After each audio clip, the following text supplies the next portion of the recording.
Assalamualaikum warahmatullahi wabarakatuh. Saya Putri Sofiani dengan NIM 201420015 akan menjelaskan pemahaman saya mengenai marketing syariah untuk merampungi tugas manajemen pemasaran bank syariah oleh dosen pengampu Ibu Yani yang terhormat. Oke teman-teman, jadi saya akan menjelaskan, mungkin kalian penasaran ya, kenapa sih marketing itu sepenting itu sampai menjadi garda terdepan pemasaran bank syariah? Sampai celah terbesar melakukan kesalahan itu ada di tim manajemen pemasaran. Kenapa seurgensinya sepenting itu? Why? Oke, let me tell you something. So, first of all, kita harus paham bahwa pasar syariah ini merupakan pasar emosional. Kok bisa, so? Ya, jadi orang yang bertransaksi di pasar syariah ini kerap kali didasarkan oleh dasar keagamaan, tentu dengan asas syariat Islam ya. Nah, hal ini yang bersifat emosional, sebab transaksi yang dilakukan di sana tentu mengandung emosional atau keterikatan yang mendalam. Seseorang yang berperan sebagai marketer syariah itu harus paham bahwasanya aktivitas marketer syariah itu adalah ibadah. Nah, karena menjadi bagian dari dakwah guna mendapatkan keberkahan. Terlebih lagi ada juga dorongan jiwa nih, terlebih untuk nasabah, di mana mereka harus menggunakan bank syariah. Nah, dengan marketer yang memiliki karakteristik dan prinsip serta etika pemasaran Islam atau pemasaran syariah, mereka akan semakin terikat. Jadi, teman-teman, dorongan jiwa tadi mengisyaratkan di mana mereka tidak hanya profit oriented, tapi juga ada ibadah di dalamnya hingga transaksi tersebut saling mengikat. Jadi keduanya ridho nih guna mencari berkah. Jadi tidak ada hal buruk yang dilakukan oleh penjual dan pembeli.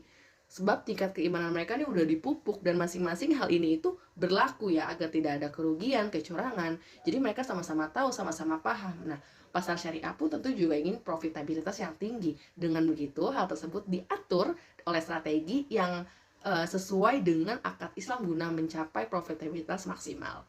Oke teman-teman, apa sih tadi yang saya bilang mengenai karakteristik pemasaran Islam? Ada 4. Yang pertama ada ketuhanan, rubaniyah, lalu ada menjunjung tinggi akhlak mulia atau akhlakiyah, lalu ada mewaspadai keadaan pasar yang selalu berubah-ubah realitas, dan juga ada berorientasi pada kemanusiaan atau al-insaniyah.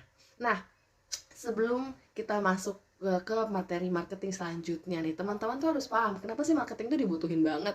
Oke, so it start from needs, want, and demands, kebutuhan, keinginan, dan permintaan dari masyarakat yang nantinya akan terlahir produk dengan research mumpuni. Ini kira-kira produk ini tuh dibutuhin gak sih sama masyarakat? Mana sih produk yang potensi nih di kalangan masyarakat yang ini? Nah, kita ambil contoh marketing bank ya. Nah, jadi pemasaran bank ini khususnya bank syariah ya, marketingnya tuh beda loh teman-teman. Kenapa? Sebab yang dijual ini nggak cuma produk atau barang, tapi dia juga jual solusi. Nah, ini yang spesial. Dalam melakukan perannya pun si marketer syariah ini lebih soft ya.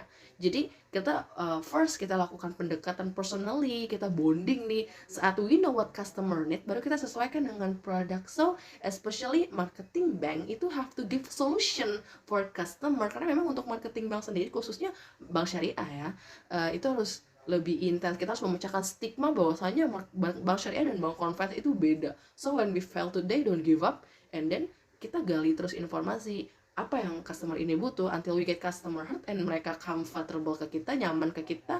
Mereka akan ingat nih kita pernah nawarin produk ini, dan ketika mereka butuh dia pasti akan nelpon kita. And this the conclusion, marketing bank syariah itu termasuk di dalamnya not only sell produk tapi juga ada dakwah di sana. Oke. Nah, hal yang tadi saya jelaskan from start, needs, and demand itu adalah konsep inti pemasaran. Melaju ke produk, habis itu juga cost value, cost transaction. What is that? So, ini adalah ketika customer ini minat dan membeli produk yang ingin mereka beli, namun dengan cost yang rendah, biaya yang rendah, namun dengan nilai atau value yang tinggi. Jadi mereka ingin beli harga murah tapi kualitasnya tentu juga tidak murahan gitu. Lalu ada exchange transaction atau relationship. Jadi teman-teman, ketika customer minat nih dan ingin beli produk yang kita jual tadi, di sini terjadi pertukaran di mana di dalamnya terdapat relationship ya, of course. Kelima adalah market. Tentu semua proses tadi itu terjadi di market dan ada marketernya. Marketer tuh apa sih? Marketer itu secara ilmiahnya berarti seseorang yang secara aktif mencari sumber daya dari pihak lain dan bersedia menawarkan sumber daya lain sebagai penggantinya. Maksudnya penggantinya tuh apa? Maksudnya gini loh, customer dapat produk, kita juga dapat penghasilan dari customer. Oke, lanjut ke marketing mix atau bauran marketing. Nah, ini sangat penting ya teman-teman, sebab untuk memanah sesuatu kita butuh alat panahnya. Nah, ini nih alat bagi seorang marketing. Apa aja tuh? Ada Place, price, product, and promotion. Sorry ya, kalau aku nggak berurutan. Pertama singkat aku ada produk ya teman-teman. Jadi kita tuh bisa menganalisa nih dari desainnya, kemasannya, ukurannya, bahkan garansinya, juga service di dalamnya. Dan nggak hanya spesifikasinya saja nih. Gimana cara menjual produknya, gimana cara mengenalkan ke khalayak umum, bagaimana cara mengenalkan dan apakah produk ini akan achieve target atau tidak gitu. Ini merupakan ke produk. Lalu ada ke price, of course. Untuk harga itu menjadi poin penting ya. Bagaimana customer dapat melihat harga murah dengan kualitas yang tidak kalah saing agar diminati masyarakat. Dan tidak hanya itu, ada juga place atau tempat, di mana tempat untuk mengalokasikan produknya. Ini harus diperhatikan agar tidak salah lokasi. Lokasinya strategis atau enggak, apakah sudah banyak kompetitor di sana atau belum gitu. Lalu ada promosi. As we know ya, banyak sekali media promosi dan strategi promotion itu sangat mendongkrak penjualan secara mudah. Dimana dengan promosi yang tepat kita dapat memancing customer yang banyak dengan di sini juga ada branding image yang ini sangat menguntungkan karena akan mengenalkan produk kita dan masyarakat akan tahu produk kita. Oleh karena itu inilah marketing mix atau 4 marketing tools yang sangat penting dan dibutuhkan oleh marketer. Selanjutnya saya akan menjelaskan mengenai pilar market concept.